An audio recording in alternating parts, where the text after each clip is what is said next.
Allora sono con Francesco Crocco. Senti Frank, la partita si è messa subito malissimo, tu sei stato uno degli ultimi a mollare perché lì bisognava farlo, il golletto finale, mai mollare. Indubbiamente un Bassano che ha azzeccato un po' probabilmente la strategia, tu come la vedi?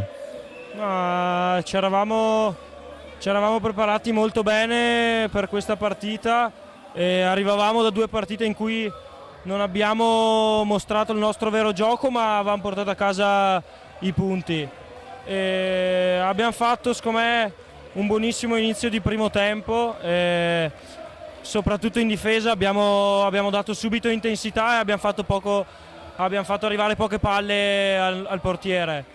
E dopo forse abbiamo iniziato a filtrare troppe palle, abbiamo iniziato a avere troppa fretta in attacco e con una squadra come il Bassano si soffre se si fa così. Secondo tempo siamo rientrati in partita anche abbastanza bene, ma abbiamo comunque concesso troppo in difesa e il risultato si è allargato. Sì, l'ho detto anche in telecronaca, anche quando sei in vantaggio 4 contro 3, se questi partono in contropiede fanno capire come mai sono là in cima e noi siamo appena lì sotto, insomma. Vabbè, questa partita era una bella prova, purtroppo non l'abbiamo passata, ma il campionato è ancora lungo, siamo messi bene e è ancora tutto da decidere.